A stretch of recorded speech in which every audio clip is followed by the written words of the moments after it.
So, is everyone still completely and utterly fed up with how this season has gone? It was in our own hands 8 weeks ago when they jetted off to Dubai for an international break. Obviously, half of our squad weren't in the international games. They've either retired or don't get picked. So that part of the squad and all the youngsters jetted off to Dubai. In that time, they had a game against a team out there whose name I can't remember. Or probably couldn't pronounce if I could remember it, let's be real. But yeah, they went out there. Some of the players were on international duty for their countries, Granit Xhaka, etc. And they've come back, and we're all sitting here as fans when that was happening, going, 8 games to go, 7 games to go, 6 games to go. We've got the easiest running. We've got Newcastle, we've got this team, we've got that team. I think we'd actually played Newcastle, actually, I might be wrong. But we scraped past Watford. With 10 men, totally outplayed us with 10 men. We beat Napoli comfortably over 2 games. Didn't even worry me that game whatsoever. But yeah, we then go and lose to Palace, we lose to Wolves, and we lose to Leicester. We then turn up and we go and win 3-1 against Valencia the other day. And now, yesterday, I was sat there and I did a watch along with Chris on Guna Eagle Eye and Ola as well, so big up both of them. But I did a watch along on there, and I said it on there, I said it in my player ratings, I said it in my review. If you ain't seen either of them, go back and check them out as well. But, we fully did not deserve to beat Brighton. Let that sink in. Brighton. This is a team that have been battling with relegation all season, and the only reason they were fully secure and safe by the time they played us was the fact that Cardiff didn't get the result that was required to keep it going till the last day of the season. So Cardiff end up relegated. Brighton have got nothing to play for. They're safe. They can go and book their summer holidays with their families. And they come to the Emirates and they fully deserve their point, if not more. Let's be real. Our striker missed a couple of sitters, as I went through yesterday, but the thing that winds me up with this football club, and I've said it so many times, I try and look for a positive. I try and look for a positive in a player. But let's be real, they're making it extremely difficult right now to find positives in these players. And I'm not going to sit here and go mad about players and this and that, but we've got a massive game now. In fact, every game's been massive. Every single game, all season. The next game is always the most important game. And I was having a conversation with my friend this morning, and I said, if that was Man City that were in our position, for example, right? So, easiest way to put it, Man City are going for a title, right? They see Liverpool win and win and win and win, and then they have to go out and win because they're constantly chasing. They're the team that are chasing, or then Liverpool are chasing, and vice versa. Both of them teams have got it up here to get a result. Somehow push yourself over the line and get the win. We see it with Liverpool-Newcastle. Shouldn't have been a foul. Fabinho falling over like he'd been sniped from row Z. But Origi scores the goal. He scores the goal that keeps it going and keeps the momentum going for Liverpool and puts the pressure on City again. But City are playing Leicester tonight. That probably kicks off in about 20 minutes from when I'm recording this, 8 o'clock kickoff. So yeah, they're playing Leicester tonight. I fully expect Man City to go and get a result. And they will do whatever it takes to get that result. When I watch Arsenal play, they're just coasting. They are literally just coasting around the pitch. And it's like, do you realise you have to score a goal to get us into the Champions League spots or close to the Champions League spots? Because obviously we've bottled it in the last few weeks. But I'm just thinking, now, are we going to go and turn up in Valencia? Because they owe us a performance. They owe us a trophy. For all the years these players have been at this football club, especially the last couple of years, where they have done absolutely nothing. For 2 seasons now. 2 seasons. Walking around the pitch, thinking that they're doing us a favour by being at the football club. No. No, no, no. Yesterday, and I don't really want to dig this guy out because people say I've got an agenda against him, right? But yesterday, Ozil and Kolasinac, on the lap of appreciation, I stood in the centre circle. So what, are they not appreciating the fans that have gone to the game? The fans that have supported them all season? The fans that are contributing towards paying their wage every single week or month? They're just standing there having a chin wag in the centre circle. That's the respect they give us.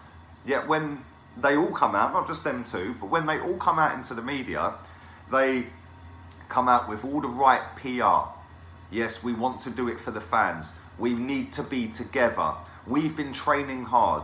We're determined. We want to win. The same old garbage they come out with every single week. And it's starting to grate because you've heard it all before. I could understand if we were fourth in the league, third in the league, and we'd secured Champions League, which we should have done, by the way, right? And they're coming out saying, yeah, we want to go on and win this. We want to go and win the Europa League, blah, blah, blah, blah, blah. Cool. Because you've already actually achieved a target of getting into the Champions League. This lot have achieved nothing. Literally nothing. And half of them can't even be bothered to come around and do a lap of appreciation, right?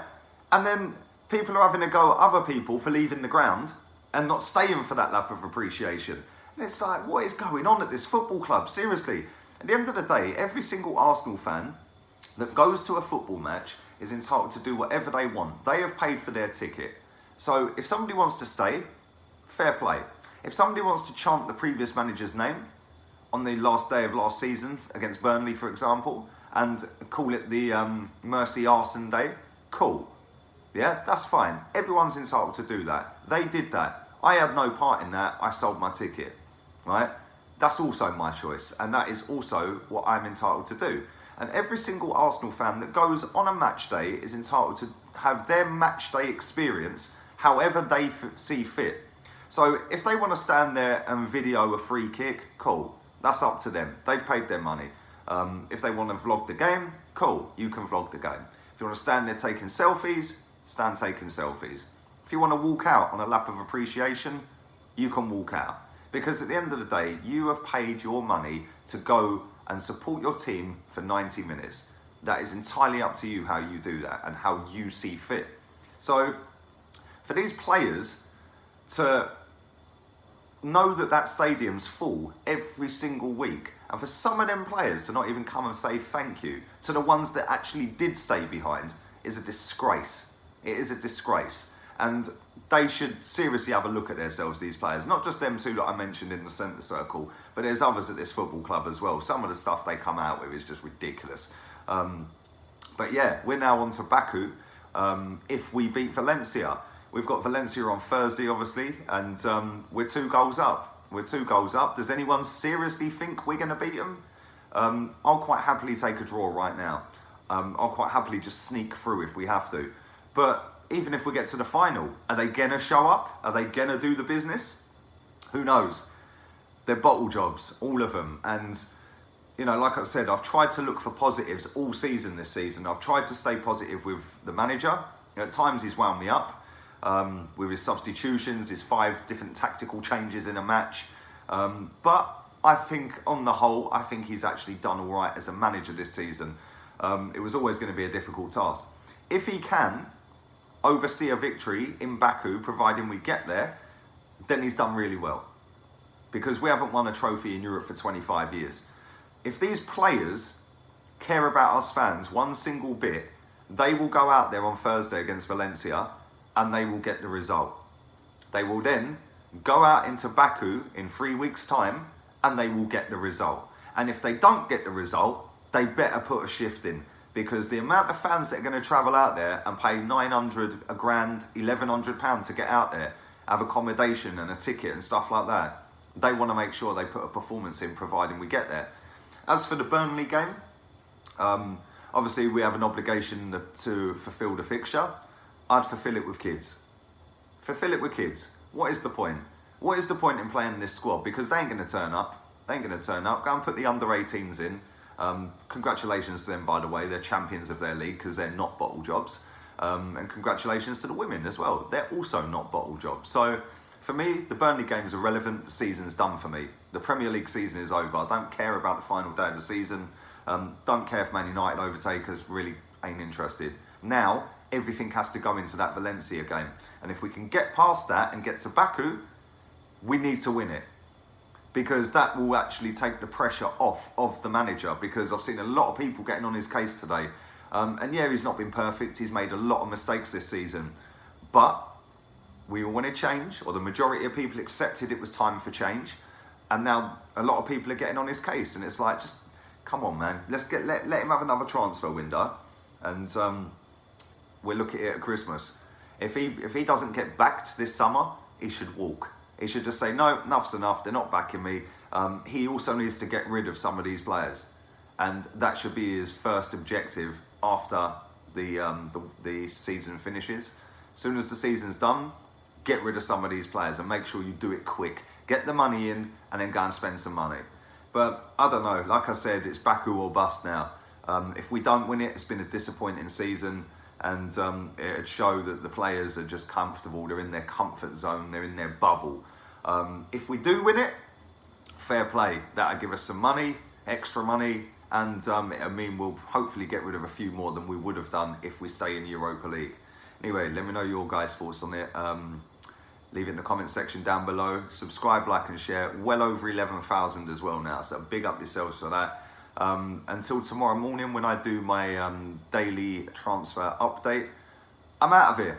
Laters, peeps.